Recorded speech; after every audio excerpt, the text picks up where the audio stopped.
At Riverside Commons, 5 people decided waiting was for everyone else. Each received exactly the priority they demanded. Riverside Commons was a renovated brick hall containing a repair cafe, a rehearsal room, a shared kitchen, 3 meeting rooms, and 1 front desk managed by Imani. During reopening week, everything had a queue. Garden plots needed assigning. Vendors needed loading slots. Families needed recital seats. Tools needed repair tags. Volunteers needed shifts. Imani used small numbered tickets and a wall calendar because memory was generous to whoever spoke loudest. Most people took a ticket and found a chair. 5 did not. Each believed their urgency should become everyone else's inconvenience. Imani never argued about fairness in the abstract. She asked them to put their request in writing, then gave them precisely the priority they described. By Sunday evening, nobody had been embarrassed for sport or deprived of anything essential. They had simply reached the front of a line they had not bothered to understand. Evan volunteered at the shared kitchen and wanted Saturday breakfast, the busiest and most visible shift. It ended at 11, leaving the afternoon free, and local reporters were visiting. The rota gave it to Priya, who had covered 3 quiet weekday closings. Evan told Imani that experience should outrank rotation and wrote a long message listing every event he had attended. He finished with, "Put your strongest volunteer wherever responsibility is highest." Imani asked whether he wanted that principle applied for the entire week. Evan replied yes before reading the schedule. Riverside's highest responsibility shift was not breakfast. It was Friday inventory, checking refrigerator temperatures, labeling donated food, cleaning storage bins, and signing the handover before the health inspection. Priya had done it twice already. Imani moved Evan to inventory and left Priya on breakfast. Evan objected that nobody would see him. Imani showed him his message. Responsibility, he had said, not visibility. Friday evening, Evan arrived expecting a quick count. He found 6 shelves of tins, 2 coolers of produce, and a clipboard that required actual attention. Priya stayed for 10 minutes to explain the temperature log, then went home. Evan could have quit, but his pride was stronger than his impatience. He finished every label, found a cracked storage lid, and noticed 1 delivery had been placed in the wrong cooler. The next morning, the inspector praised the clear handover. The reporter asked who had prepared it, and Priya named Evan before he could name himself. He received credit, but not the kind he had tried to seize. At breakfast he stood beside the serving table in an apron, helping Priya replenish trays without taking her place.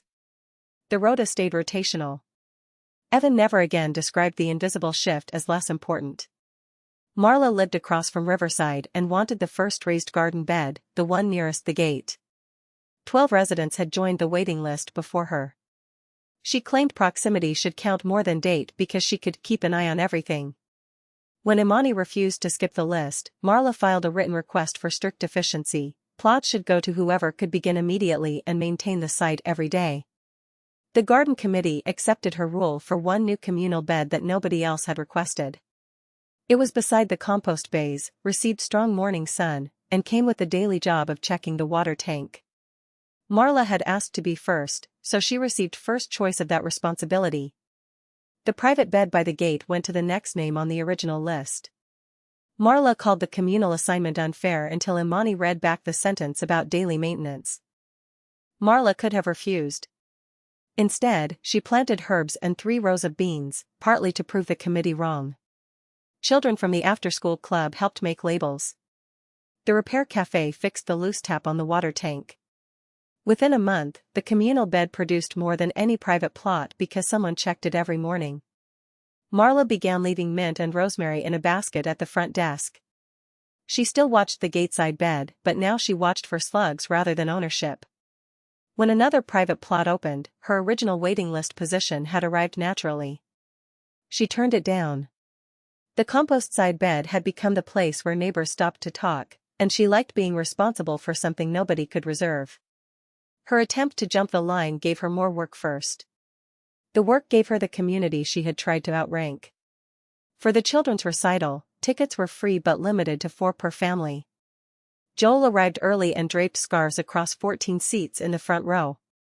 He said relatives were parking and demanded that volunteers protect every place. Families behind him stood holding valid tickets while the hall filled. Imani offered a clear choice: he could keep 4 seats under the family limit, or he could purchase a group reservation package in the side section, where 14 chairs could legally be held together and the fee-funded music lessons. Joel insisted that his party deserved the front because he had arrived first. Imani asked him to sign that all 14 guests would be seated 10 minutes before curtain. He signed. At the 10-minute mark, only 6 had arrived. The published hold rule released unoccupied seats. 4 remained with Joel's family, the other 10 went to waiting ticket holders. Joel's remaining relatives entered 2 minutes before the lights dimmed and discovered that the front row was full. He prepared to argue until his daughter, already in costume, spotted the family from backstage and waved toward the side section. The group package still had 14 chairs together, and Imani let them move there after Joel paid the ordinary fee. From the side, they could see the backstage entrance as well as the stage. Joel's daughter ran directly to them after the final song. The funded lesson voucher went to a child in her class. Joel did not apologize dramatically. He folded the scarves, handed them to Imani, and asked for the group form before the winter recital. His priority had been honored exactly until the deadline he signed. The line did not punish him, it simply continued moving. At the repair cafe, Len carried in an old table lamp and stepped past 6 tagged appliances. He needed it for a dinner that evening and offered no reason the others should wait. Volunteer technician Noor explained that electrical items were checked in ticket order, with a separate rush option only if the owner accepted the diagnostic fee and collected the item at a fixed time. Len wrote, "Do whatever puts mine first," and signed the rush conditions without reading them. Noor moved the lamp to the front. Its cracked cord made it unsafe, and the unusual socket needed a part that would not arrive until Monday. Because the diagnosis was complete, Noor immediately released the bench to the next ticket. Len demanded that the lamp remain open so nobody could forget it. Noor pointed to the rush rule: diagnosed items awaiting parts left the bench at once. Priority meant his uncertainty ended first, not that time invented a component. Len went home with the lamp tagged unsafe and a written parts estimate. The 6 ordinary repairs continued. A toaster needed 1 loose connection tightened. A fan needed cleaning. 2 items were uneconomical, and their owners received honest answers before lunch. On Monday, the socket arrived. Noor repaired the lamp during the first available bench slot because the rush diagnosis had already been paid. Len collected it, tested the new switch, and admitted that first had sounded better than fastest honest answer. At the next cafe he brought biscuits and waited behind a vacuum cleaner. His dinner had survived with a borrowed lamp from Riverside's equipment cupboard, which Imani had offered from the beginning. The queue had never denied his need. It had separated urgency from entitlement and repair time from wishful thinking. Sunday's craft market used timed loading slots because the courtyard had 1 narrow gate. Soren sold ceramic planters and wanted the final morning slot, closest to opening, but it belonged to a baker whose goods could not sit in summer heat. He told Imani heavy vendors should receive priority and emailed, "Give me the earliest possible access so nobody delays my setup." The earliest possible access was 5:30 in the morning, before the baker, florist, and textile stalls. Imani assigned it exactly as requested.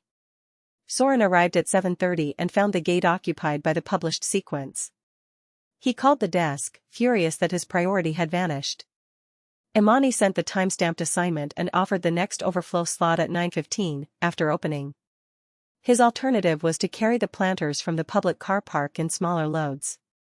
Soren chose the car park. 3 other vendors lent him carts, and he finished with 5 minutes to spare. The baker's bread arrived cool, the florist's bucket stayed upright, and the courtyard opened on time. At closing, Soren asked for the earliest load out. Imani raised an eyebrow. He corrected himself, the earliest slot he could actually attend. She gave him 7:15 and wrote it on both copies. By then, the 5 numbered stories had settled into ordinary life. Evan valued the inventory shift. Marla kept the communal garden. Joel booked the correct seating block. Len read repair terms. Soren respected the gate calendar. None had been defeated by a clever trap. Their own definitions of priority had simply included responsibilities they preferred not to see. Imani closed the ticket box and turned the wall calendar to Monday. A line, she thought, was not a wall. It was a promise that everyone would eventually move forward.